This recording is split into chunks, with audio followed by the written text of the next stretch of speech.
Watch this. No way!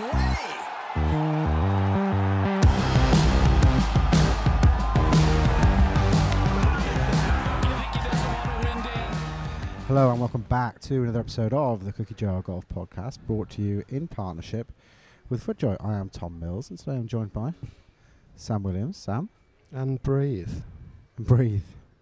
It's been a hectic few hours. I suppose brought on by our own necessity for golf, stupidity, the complexity of Dublin Airport. We are currently sat in Dublin Airport, opposite the Ryanair customer services. We are flying. They must be busy. We are flying with Ryanair. We're just coming back from a 4-day trip, which has been a bit good. But let's start at the end. Where else do you start? Well, yeah, exactly. No doubt, a frequent interruption. We can go through it. I think check-in anxiety is a real thing. I think with the closer you get to flying, time starts going in your head at a monumentally fast speed. But So, it's just because a million miles an hour. we played Corballis at about 3:30, whizzed round 12 holes. Come on to that again shortly. And then thought, we need to eat, we need to do a podcast, and we've got literally hours. I mean, we left there at about 4:30, 5 o'clock, and You don't have to wait because it only picks up you. It's all good. is that right? It's not going to keep picking up the you're announcements. all good. Sam's waiting for Ryanair, and if he waits for Ryanair, I think we'll be waiting But then forever. it's like the rental car, you can't drop it there. You know Ryanair's just going to muck you about. Like we were talking about it just coming down the escalators. Like Ryanair for an airport must be a dream to deal with. Like when you say to them, where do you want your check-in gates, check-in parts to be? Where do you want to put the boarding gates? And they're just like, don't care. Where do you want your planes to be? Don't care. Couldn't care less. Stick them Where literally are you in going the to put car your park. plane cleaners? What plane cleaners? Don't care. How long do you need to turn around a plane on the tarmac? Well, I mean, we just throw them off the plane. It's crazy, but you know, they seem to have a monopoly on low-cost flights, particularly Dublin to Birmingham, which is our little journey now. And it's interesting because we came here with Aer Lingus. We flew into Belfast. You know, we brought some filming equipment out with us, so I had 2 bags, each of which were 22 kilos. We have since picked up about a 4-kilo book, and including all this. I'm taking that as carry-on. If I get challenged, I mean, that book, so it's Gordon Simmons' latest book about the Walker Cup, and if we get challenged about that when we get to check-in, I'm just going to say I'm reading it. Yeah, Like, it's just a bit of light reading. It's just a bit of light reading Just for a 45-minute flow. Just a 4-kilo hardback with about 400 pages about the 100 Walker years Cup. of Walker Cup Fine, history. I'll get through it. I'll get through on the fly. Seems a bit dense there, This are guy you next to sure? me's taking a magazine. What are you talking about? Of course I could take it on the fly. Excellent time, though. Yeah, Excellent time. rewinding back to Friday morning. We had a bit of work to do out in Portmarnock. Essentially, is why we're out in Dublin right now. But we decided to bite off more than we can chew, as we always do, and we flew into Belfast, which seems to make sense at the time. And stop one on the trip was a course that neither of us have played, and you had found. Well, usually when we go somewhere, I've found somebody else that has said you should 100% go here, or seen something, or just uncovered something that felt like there was a good reason, but I was really struggling. And we were umming and ahhing, and then I sort of typed in, made a few Google searches. It's basically looking for somewhere for €30, or 30 quid rather, to go and play that might be sort of, I mean, I love finding cheap golf courses. And landed on Kirkistown, which is on the Ard Peninsula. If you kind of head east out of Belfast and head down the road, about 45 minutes. Very idyllic spot, I would say. A gorgeous drive. It was absolutely Links, gorgeous. I suppose you could probably debate, but linksy really. Saw a few green sites that looked like pretty crazy and thought, hell, let's have a go at this. Yeah, Kirkistown. I mean, if you look it up on their website, it's got some great videos on there. Kirk is town. Castle Golf Club. Kirkistown Not Castle. Kirkistown, which sounds like it should be somewhere out in sort of Yeah, Central Middle East, Asia yeah. somewhere. No, Kirkistown, I think is how you probably Kirkistown would Castle. spell it. Everyone seems to call it Kirkistan. Yeah. I mean, it starts off. It's got a fascinating 1st and 18th because they share. It's a bit old coursey. Mm. It's not quite as wide as the old course, but you tee off next to the 18th green. You share the same fairway, and you putt out next to the 18th tee box, and it's all kind of one big shared hole. So you've got people kind of everywhere, and it's kind of, when do I hit? What do I do? Am I likely to kill someone? I'm kind of working on my swing right now, so things weren't good for me. And before we went out, in our infinite wisdom, we said, well, look, we put our money where our mouth is. Let's put a card in. So we. Hindsight, that was silly. Was I think. really stupid. I think hole 2, that was very quickly upon me. What a bad idea that was. Kirkistown is definitely a course that you probably want to see at least once before you play it. The headline summary, I would say, I don't know what your views, Tom. It was very pleasant. It was a really nice place to play. Good draining. Greens rolled nicely. There's probably Great 3 or golf 4 wacky, like really cool, interesting holes that, haven't seen much of, and that was really cool. I suppose downside, it was really busy. Like, I suppose it's a really good busy thing for the club, but I mean, there were a few, because a lot of the sort of holes border each other, and there's a lot of stakes out because there's some dropping zones and stuff in play. Just protection for It felt like you were hitting down the M6 half the time. Yeah. Like it was crazy busy. But I thought it was very enjoyable. I thought, a couple of headlines, 2 and 10, they've got these 2 greens. There's like a ridge that sort of sits at the sort of probably 2/3 of the way into the course, and then some holes over the other side. And 2 of the greens, 2 and 10, are sort of perched up on these plinths that, are seriously high above you. I mean, the 10th is about a 470-yard par 5. We played it downwind, and I kind of uncorked one down there.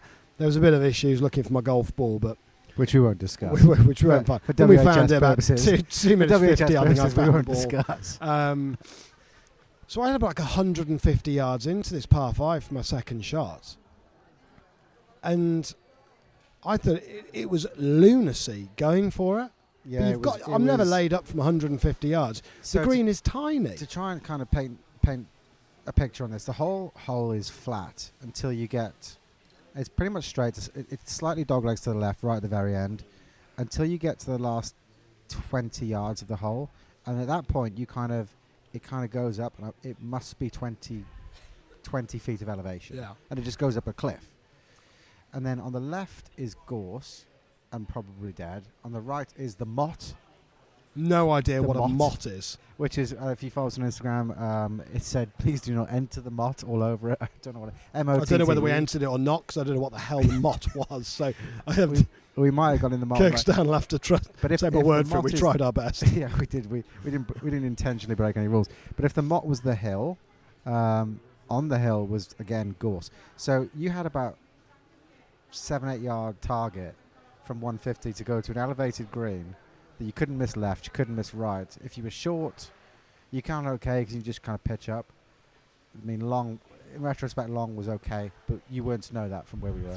So it was just, I put one in the Quite cool though. moss. If you extrapolate the idea of a hole like Kirkstown, which is very quirky, and probably if you were building a golf course, you wouldn't replicate it. But if you took the principle and the intent behind that golf hole, it's actually really clever. It was really cool. It was, I mean, because like you said, you can drive one down there and you've got a proper risk-reward shot, which isn't long, but it's still risk-reward for a par 5. You can easily chip down to the bottom of the hill, chip on 2 par 5. Yeah.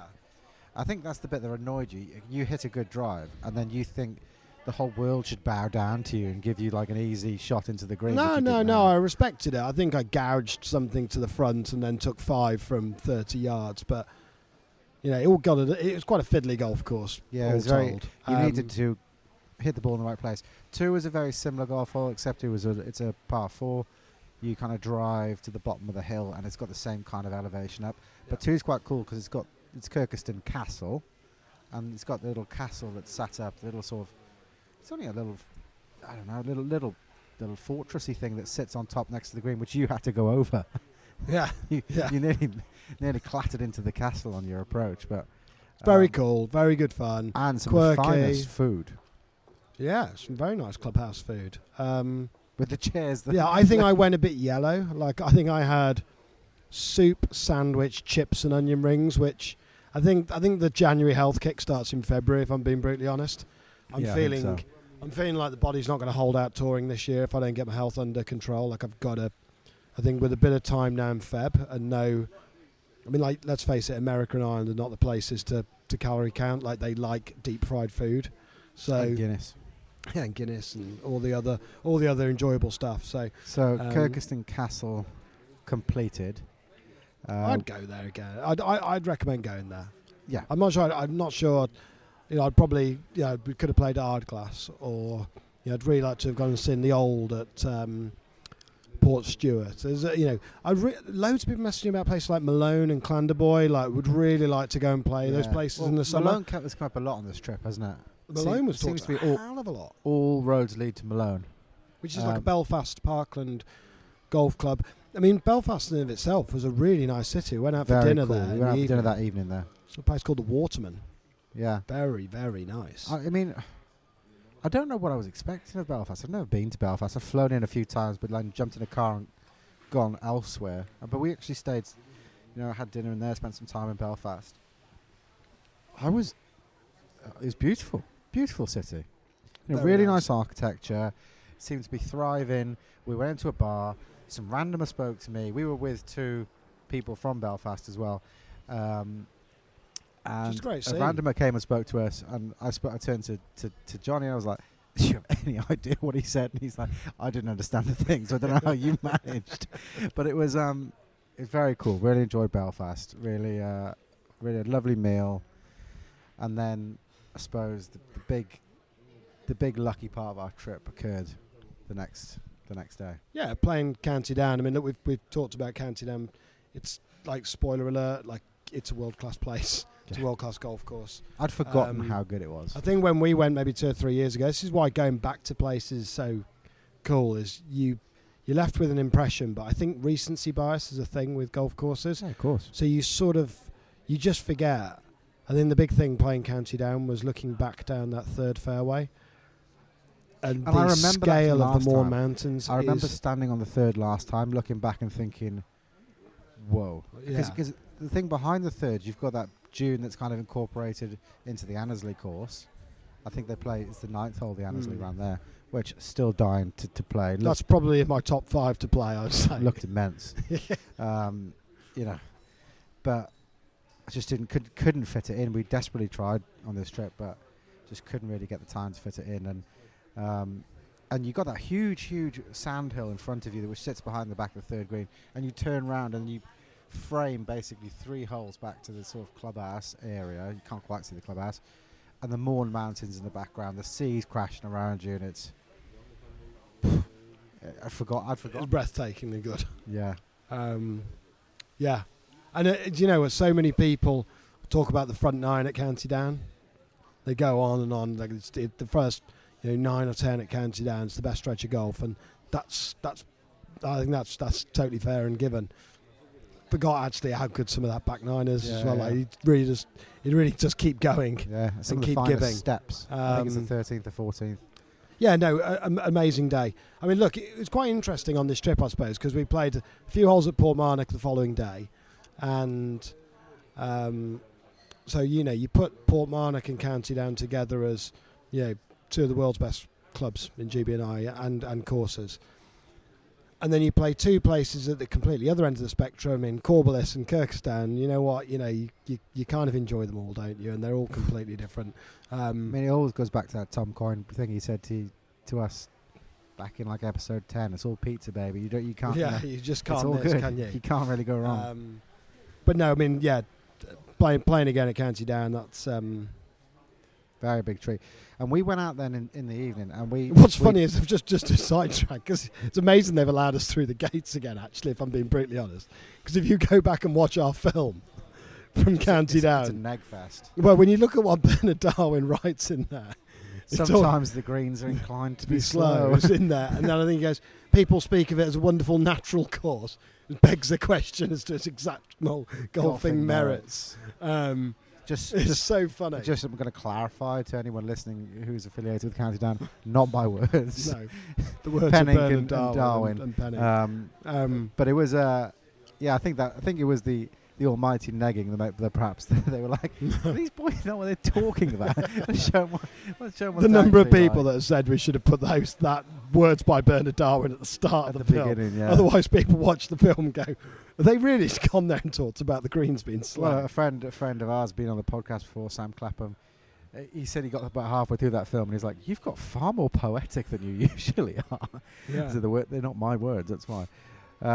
But we went out then into Newcastle that evening. Getting shouted out by Ryanair again.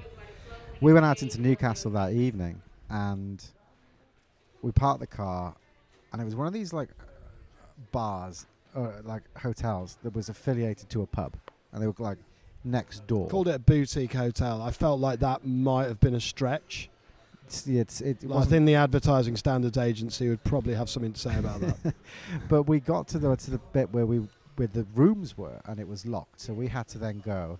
We're still in jacket and tie, and we need to go into the pub to get the key. So as we parked the car up, I was either faffing or I was on the phone to my wife, one of the two.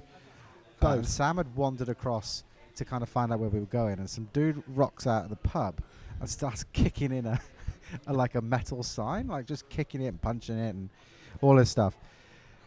And then Sam comes back and says, "Bit weird. Dude just done some GBH on a metal sign." Like 5 yards from me.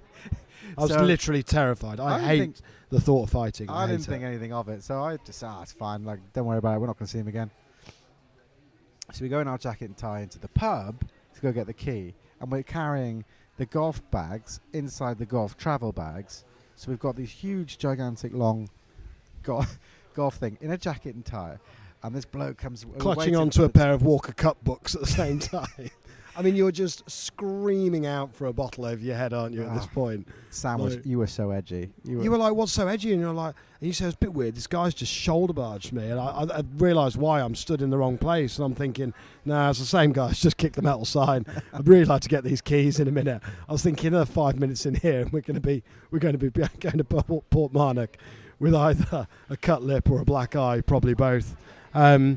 Just I guess kind of a quick word about Portmarnock, because we had before Portmarnock. Yeah. Sorry to interrupt. What I would say is we're trying to actively avoid mentioning people just for their own, anonymity and all that stuff. But a huge thank you to the people at County Down that had us over. We had an amazing time. It was such a treat. You pinch yourself. You're so lucky to do these things sometimes. So thank you all for having us. It was very, very kind of you. Nice. Portmarnock. It's quite close to County Down. Yeah, you did it, and we did it in about an hour and 40, didn't we? With an hour and 40 on a speed ticket, yeah. Yeah. I mean, I just really hope we picked up a speeding ticket in the Republic of Ireland, and not Northern Ireland for my licence's sake. Look, across all of this trip, the understanding and appreciation for the amateur game is absolutely insane. Did you not think? Yeah. Like, the understanding of who's won the North, South, East, West championships, even what they are. scoring, don't jump ahead. Value. Even what they are, because many people won't know. So, just for the those provincial championships. Well, you go ahead. What are the North and South? You know more about them, I think, really, than I do. But they're amateur provincial. Well, you knew who had the scoring record in the North. Yes, I do. Well, only because I've been given the nod ahead. Yeah. But because Rory McIlroy, I think, shot the course record at Portrush. Shot the course record at Portrush during a North thing. When he's like 14 or something. And I was talking to somebody about this, and they were like, "Yeah, but he doesn't hold the low record. It's this person here that holds the low. I'm sure you can look it up." But we met this person here, and I was like, "Oh my God, he's got the low record of the North." But the North is they have the North, the South, East, and the West, and they're amateur provincial championships and held at prestigious places around Ireland. But you're like your god status if you win one of them. It's like winning the college playoffs, isn't it? But everyone in the US, so into it. They love amateur golf. It's really refreshing, actually. You know how into amateur golf. It's sad because you look at Seaton Crew, who have the North of England each year. You know, I would really like to go to that event. And, you know, people don't follow it, and there's very little interest in it. And I think it does cut to the very core of, you know, Irish sports, is really the amateurism of it and having a real passion for people from their local area that get to that stage of playing in it. You know, you talk to people who say, oh, he's played in the north a few times, or he's played in the south, or, you know, so-and-so's. We met one guy who's won the south down at Portmarnock. Yeah. You know, these are really bloody good players. And there's this real sense of pride to doing it, and it's not just a case of, the Walker Cup selections, obviously that's the holy grail for an amateur player, or, you know, contending in an amateur championship. But when we were in the Walker Cup, you know, the amount of Irish spectators, I remember at the time thinking there's so many Irish that come over to St Andrews to watch this Walker Cup. They just love it. And I think it stretches back to, you know, the whole ethos of sports, like you say, because the GAA, or the Gaelic sports, you know, hurling and all the rest of it, they're all amateur. And I think there's a real respect for amateur sport in general in Ireland. I don't know why you started that thing about amateur golf, so I'm going to let you continue. Why I started about amateur golf? About Portmarnock.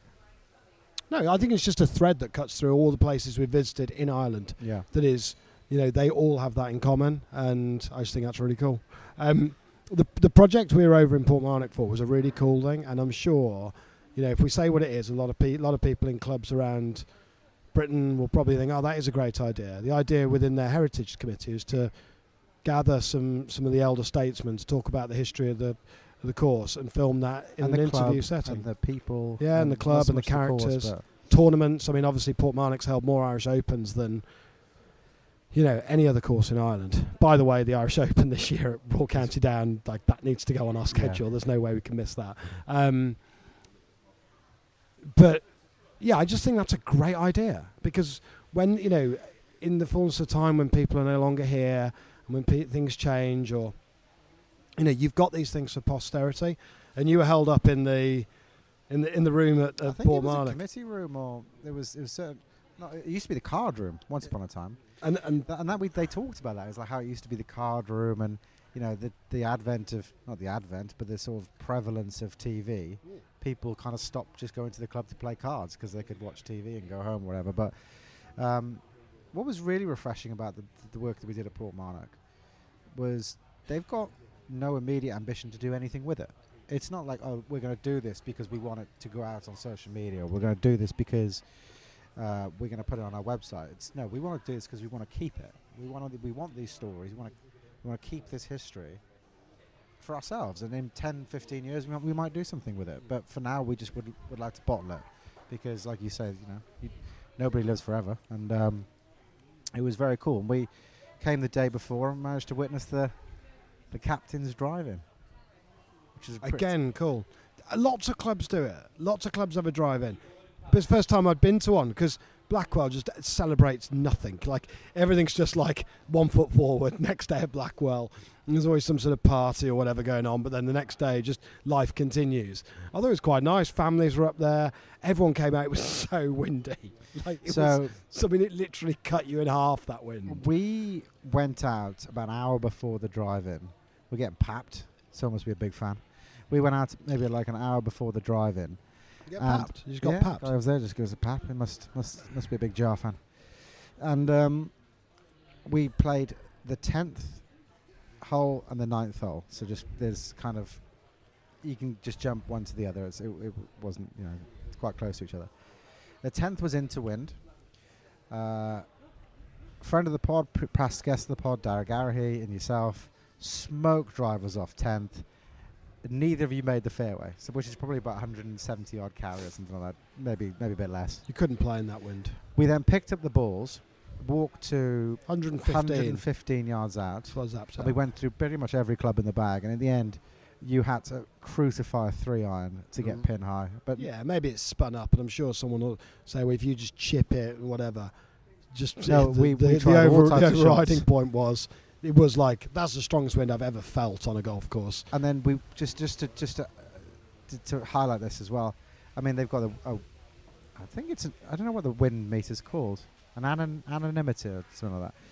Anyway, turn round on the 9th. That's definitely not us. Darragh then tees up on 9, hits the green, which is pretty much the exact same length hole, hits the green with his tee shot, which is like 425 yards. So it was ridiculous. And the captain's driving had the same wind, and it's dead in 2 on 1. And the only objective is to not go in the estuary, the water. For anyone who's been to Portmarnock, they have a raised tee, like it's inclined. So it really promotes putting the ball in the air, and the wind was in and off the left to the tune of 50 miles an hour. Not gusting, it's solid 50 mile an hour. Very strong. This guy, captain's just played the best tug down the first. Just get it safe, get it on dry land. I think he nearly hit the huge applause the and flagpole, stuff. and everyone was good fun, over the moon. Really good. Great club, great people. Young, like loads of like just busy. It's proper golfers club, I don't think I spoke to anyone who either hadn't played or was a serious good player. Like, it's just a really golfers club. So I asked you last week, what was your thoughts on it? Well, it was my first time to Portmarnock. You've been before. I was staggered. And Darragh has been in the past, kind of like, the king of Clegg, the firmness of Portmarnock. He goes on about it and on about it. But I was staggered how firm it was. Like, staggered. We played, the wind died down in the afternoon. We were playing in, I'd say a 3-4 club wind, which is eminently playable. And you couldn't play to numbers. There's no way you can play. If your flag is 150, you don't play 150. You can't do it because the ball never stop. And it's January. It's January in Dublin. After a very wet winter. You kind of have to play a 100-yard shot and just let it release up, and there's nothing you can do about it. You couldn't understand hitting 8-iron uphill 200. from 203 or whatever it was. Oh, yeah, he was like, both of the boys were saying, Tom, you have to hit an 8-iron. It's 200 yards, just hit it. And I hit my 8-iron, pin eye right. I just, it's very much a very different experience. It's almost scary. Yeah. Because you're just thinking, you're now thinking with a completely new dimension to a golf course. You're thinking, what's in front of the green? What's the topography of the front of the green? How do I get the ball to finish where I want it to finish? Which was... You don't buy me on this, but it does make the target feel very small. Particularly when you're playing, there's not loads of like cross bunkering and stuff in front of greens, but it really does promote angles. So, if you're on the wrong side of the fairway, where you might have a greenside bunker that obstructs your view of the pin, you're in real trouble. Like, you really have got to seek out the best angles. So it makes those targets off the tee, and when you're playing into the greens, exceptionally small. I think it promotes thought. Yeah, I think you have to think your way around. And experience. If you haven't got the experience, it's not impossible. But you have to think your way around it. If you don't, you're just going to get. Very grown-up golf course. So, now, a year or two ago... Hang on, we're not finished yet. A shout out to the Portmarnock Golf and Links Hotel, where we watched... Bloody good hotel. Really good hotel. Where I think it was the old Jameson Manor. It's all part of the Jameson estate. Jameson Manor or something like that. But it's been done up recently, very plush, It was a lovely little hotel. And we watched, we're huge, what are we, Kansas City fans now? Massive Kansas City Chiefs fans. We're obviously huge Taylor Swift fans, and now with Kelsey's what's his name? Travis Kelce, isn't he? Just they're all over Taylor it. Kelce, is that his name? Travis Kelce. Taylor Swift. Yeah. Travis Kelce. He's the man. Like, we're huge Chiefs fans now. So we watched the AFC Championship game. Well, I was telling you about this conspiracy that the colour of the logo that I'd seen, like that's 3 or 4 Super Bowls. I don't really follow American football. You do now. But it's released a year in advance, and the two dominant colours in those logos have always been the colours of the finalists, and the colour that's least represented in the logo is the team that goes on to win. So by that would have meant the Baltimore Ravens were going to win the Super Bowl. I think that might have gone out the window. Yeah, now. Well, they lost to our favourite teams. I do find American sports a bit strange. There's no continuity. It's a pretty tough watch, isn't it? Let's not dwell too much on this. I don't think there's any risk of Cookie Jar becoming an NFL podcast. Bigger fans as we are, we got through the first half and then huge Kelsey and then fans. knocked it on the head. Yeah. But I mean, Kelsey did get a touchdown in that first half. So and Taylor went mental in the box, which is brilliant. So it was pissing down with rain this afternoon, and I said, we're just going to drive to Corballis. I think I wanted you to get the drone in the air. It was so bleak. Yeah, I mean, you're like a dog with a bone with a drone. Considering you're a man who's like, I just hate aerial shots. So boring. I like arty stuff on It's the because floor. you pointed at the sun all the time, and I hate the product. Get your drone up. Go on, get your drone up. What I really wanted is I wanted to hear some of the poetic words. So before we talk about Corballis, you just take some of the hyperbole in this and go back and listen to a more well-constructed version of a Course Diaries episode on Corballis with Dara Garahay, which we recorded a while ago. 2 L's in Corballis, Corba, 2 L's IS. But I felt like I'd built this up so high, and then we drove there and actually sort of had a chat. Guys were like, get out and play. You got yourself a cheeky little FootJoy top. FootJoy was everywhere this week, by the way. Yeah. FootJoy was absolutely everywhere. Everybody we played with wore premiers. Yeah. Like, to a man. Like, it's actually stupid why they're sponsoring us. They've already got the market sewn up. No. Like they've got it completely sewn up. Don't stop that, guys. Yeah. No, we'll carry on. Take this out of the pod. But it's actually incredible. Got a Corballis top because it was raining, and I was like, we're getting a flight in 5 hours. I'm not going out and getting drenched. So I bought a Corballis waterproof, which will be my pride and joy going forward. But no doubt you'd built this place up to be the biggest thing since sliced bread. And I think the thing that makes it so good, spoiler alert, I agree, it's really good. But the thing that makes this place so good is it's an outstanding topography. It's duneland, it's crazy, it's thought-provoking, but they haven't gone mental.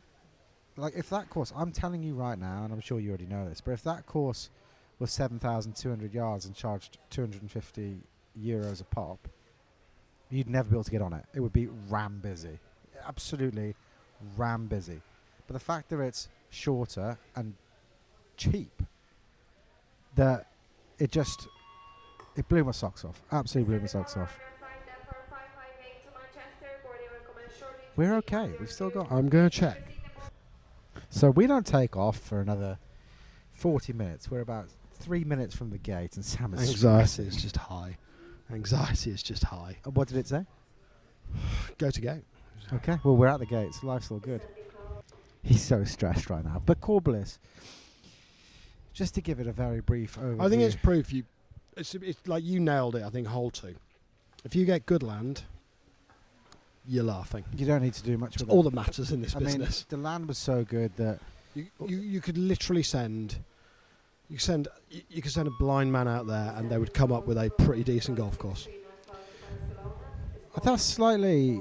I'd say that I pushed back a little bit because it was really well rooted. My take on it was more. The land is so good that if I were to guess, I'd say that they definitely don't have more than 3 greenkeepers, but they could still maintain fabulous golf course where the greens were quick. Got there, kind of shop just said, yeah, greens are unreal. Probably the best greens in Ireland right now. You wasn't kidding. I mean, they were soaking wet. The greens were great. The fairways were great. They were unbelievably good. You can get away with it because God made that land for golf, and I think that's what the problem is. These big developments in America now are going out and finding these really heavy sand-based soil and trying to get what we've kind of had for ages in Britain and Ireland. And I just thought we played 13 holes. By the time we played the 13th hole, it was pitch black. Yeah, we couldn't do any more, could we? And I remember 14 being really good as well. A little par 4 that runs down the right alongside the coast. Cool golf hole. There's some absolute There's one other one or two that knockouts. run back. I think you cross over the road and you go into some slightly different land for a Knockout couple of golf holes. But it's like we said last time. You go there, like it's actually perfect for what we've just done. I'm flying in a few hours. I haven't got time for a full, massive round of golf, but I can whip around there in 2 and a bit. 15 minutes from Dublin Airport. It's so good. 15 minutes from the airport. So we finished up. We packed all our bags up in the car park. And I was like, right, okay, let's go car drop off. If we weren't idiots, it would have been a lot quicker. But we ended up going to 5 guys, and then we ended up. And going if you played your golf from the age of 12 at Corballis, you would be an outrageously good golfer. Like, it just tests all the different areas of the bag. You got a great short game, really small targets with the greens. You know, and you can rip drive it. You just need to be really straight. yeah, you just got to have it on rope. Yeah. I mean, you wouldn't. There's There's only had this trip. 2 holes maybe you could rip drive on in the 13 that we played, but you can. I mean, I'm not brave enough to do it, but I mean, go back and listen to the. If you want some hyperbole on Corballis, go back here. But I can now add my 2 penneth and say, yes, I agree. I thought it was brilliant. Ban vibes. So Castle Rock, I've got a little 9-holer called the Ban. Same sort of thing. It's short. It's between big dunes. It's got marram everywhere, and it's just really lovely. There just needs to be more courses on less than 100 acres. There just needs to be more of them. Yeah. You know, and you know the nuts and bolts of Corballis probably something more like 75. It's excellent, and it's just when you've got 75 acres, golf is such a sustainable model. We have zoned out a little bit on golf news, I think, last few days again. I haven't got a clue what's going on. Something about Anthony Kim. I mean, if he makes a comeback, you know, we should probably do a bit more on the Anthony Kim thing on a separate podcast. But if he ends up coming back, I feel like that's just a... You know how they sometimes put out those fake press releases just to kind of buy some column inches? I feel like that someone must have run on that. That can't work. As someone who came to the game less than 10 years ago, am I putting you on the spot too much here? I mean, I would need to go and do a lot more research on Anthony Kim to do this. Should we do Anthony Kim player profile? I think so. That would be good. If we could find a real good, you know, person that sort of really... I think you need a lot more of the context behind it, but he's just a sort of legendary character, isn't he? Is he a savant? Just an unbelievable talent who just was on the scene, was... unbelievably good, swung it so well, injured, came off the game. Rumours are that his insurance policy basically dictates he's not allowed to play golf anymore, so once it's paid out on that, it's like, you are done with that sport. If he came back to Live, does that mean Live pay off whatever clauses? I don't think they have any issues with money. So I haven't even read a single article on the topic, but I actually think of all the things that would get Live... I mean, like hell, if Anthony Kim all of a sudden started playing Live, I would definitely tune in and watch. So the one person that is clearly going is Hatton. I suspect at the time of recording that's already come out. Yeah, well, it's the news that's coming around, yeah. So I don't know. But yeah, what a big January. Huge. And as promised, we're going to put it out on a Tuesday morning. We're recording this in the airport on a Monday evening just to make sure that it gets out 5 a.m. on a Tuesday morning. You're looking forward to some sleep. You're not a morning man, are you? You caught me mid REM cycle this morning, so I wasn't a happy bunny. But you thought there was a fire. I was convinced we were having a fire in the hotel. I was very tired. I mean, we've been operating, I think, for the last 4 or 5. We had a decent sleep last night. It's been 1 a.m. bedtime. 5 hours sleep a night, and running on that for 3 days just grinds you down eventually. Too much Guinness, too much red wine. Great red wine, but we weren't really overdoing it. But it is just this tour life. There's never more than a minute spare. And then when we had 2 seconds, we go and race off into a shopping centre and get a Five Guys, and then I lose the parking ticket, and it's like, oh God. And then we can't find the car rental. I mean, is it any wonder, things go wrong? However, credit where credit's due.